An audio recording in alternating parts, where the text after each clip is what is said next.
usual routine of name-dropping and wealth-flashing. There was a raw, bohemian energy about her that he found intoxicating, or maybe it was just the challenge. "So, am I going to see you again?" Russell asked. Claire looked at him, her eyes searching. "Well, I'm a really good cook. How about tonight I go to your place and I make you dinner?" Russell's heart skipped. This was usually the part where he had to work for hours to convince them to come over. "I'll tell the doorman to let you in." As he walked away, Russell felt a surge of triumph. He was the king of the jungle. Little did he know, Claire wasn't just a bohemian spirit. She was a woman who lived in the moment, which was New York code for doesn't have a permanent address. Chapter 3. The 5-Star Slumber. While Russell was navigating the complexities of his new relationship, Jeff and Audrey were attempting to inject some spontaneity into their own. "The Windsor Suites," Audrey said, tossing a keycard onto the coffee table. 5 stars. I booked us a room for tonight. No TV, no messenger bags, no chores, just us. Jeff looked at the card. "Does the room have a minibar?" "Jeff, I'm just saying, if I'm going to be spontaneous, I want to be hydrated." The Windsor Suites was the pinnacle of Manhattan luxury. The lobby was filled with the scent of lilies and the hushed tones of old money. When they entered their room, Jeff was genuinely impressed. The bed was a mountain of white linen and down feathers. "Okay," Audrey said, slipping into something made of silk and hope. "Let's wreck this place with some crazy sex." Jeff felt a surge of affection for her. She was trying. They both were.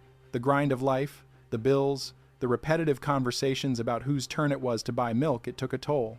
"You look hot," he said, stepping toward her. "I'm almost not thinking about the mandatory 18% gratuity on the room service." "Almost? Hey, I'm a realist." They sat on the bed. It was so soft it felt like being hugged by a cloud. "Just a minute of snuggling," Jeff whispered, pulling her close. "To get the mood right." Audrey agreed, resting her head on his chest. "Just a minute." In the hallway of the Windsor Suites, the silence was absolute.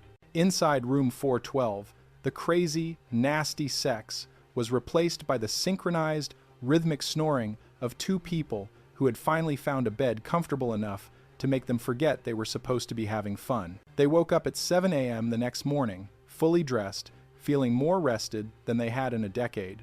"Was that the best night ever?" Audrey asked, blinking at the sunlight streaming through the curtains. "Definitely," Jeff said, stretching. "Sex would have totally ruined that sleep. We're old, Audrey. Our hormones have been replaced by a desire for high thread count sheets." Chapter 4. The Homeless Heart. Russell's night had been informative. Claire had indeed cooked. She had used every pot in his kitchen, drank 3 bottles of his most expensive wine, and then proceeded to tell him about her lifestyle. "I don't believe in being tied down to one place," she said, lying on his sofa the next morning. "Material possessions are just anchors, Russell. I live in the moment." "And where does the moment keep its toothbrush?" Russell asked, feeling the first stirrings of panic. "Sometimes 14th Street, sometimes Christopher Street. When I can, I crash with friends." "Friends," Russell repeated. "So, you're between apartments?" "Going on 5 years," she smiled. Russell sat back. He was a man who prided himself on his shallowness. Yet here he was, inexplicably charmed by a woman who was technically homeless. He thought about his iPod, his designer suits, his meticulously curated life. "I get it," he lied. "I'm not really into things either." When he met Jeff and Adam at the diner later that day, the jokes were inevitable. "So, you're dating Boxcar Willie?" Jeff asked, his messenger bag which he was now forced to carry to appease Audrey sitting on the chair next to him. "She's a free spirit," Russell defended. "And honestly, it saves a lot of money on dates. I just bring her my leftovers." "You're a hero, Russell," Adam said, shaking his head. "A true philanthropist." Jeff sighed, looking at his satchel. "We're all losers in different ways. I'm carrying a purse, Adam's getting married, and Russell's dating a squatter. God, I love this city." Chapter 5. The Wedding of Back Fat. The following week, the social calendar took a turn for the worse. Susan, the head of Audrey's department, was getting married. "It's going to be magical," Audrey insisted, adjusting Jeff's tie until he turned slightly purple. Susan is a romantic. Her fiancé proposed to her dressed as Romeo. "The guy made an ass of himself," Jeff grumbled. "Women like it when men are willing to look stupid for them, but there's a limit.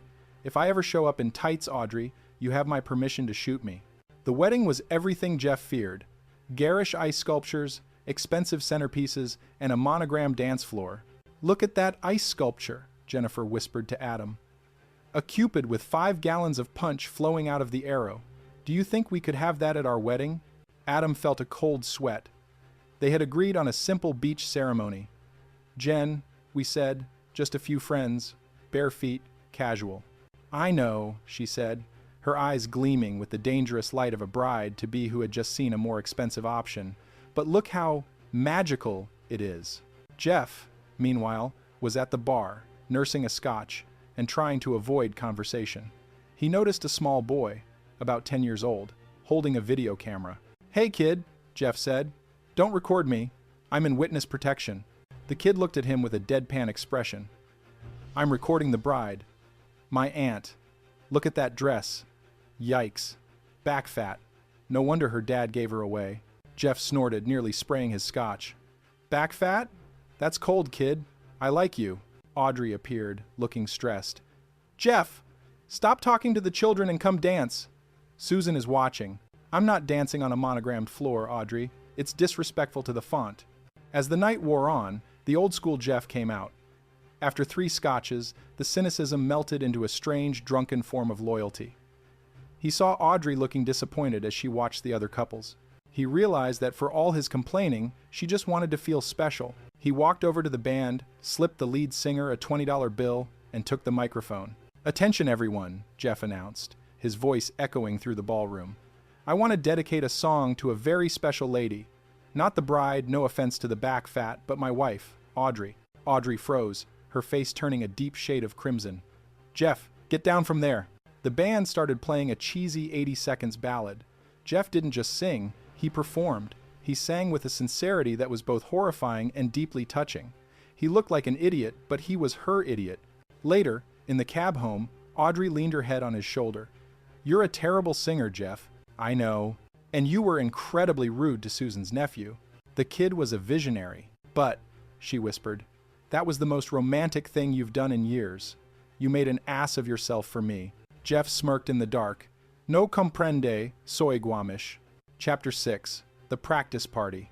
Adam and Jennifer, fueled by the magical wedding, decided they needed more stuff. Their apartment was a collection of college hand-me-downs and things that didn't quite work. The toaster is ruining my life, Jennifer said, staring at a piece of bread that was slightly warm but definitely not toasted. We need new things. Expensive things. But we can't have an engagement party yet, Adam argued. We haven't set a date. My parents will kill me. Audrey offered to throw us a party months ago, Jennifer reminded him. What if we call it a practice party? A practice party? Yes. We invite people we don't even like. Co-workers, acquaintances, that rich cat lady from the hall. We register for the big stuff, get the presents, and then when we have the real party with our friends, we get even more stuff. Adam looked at her.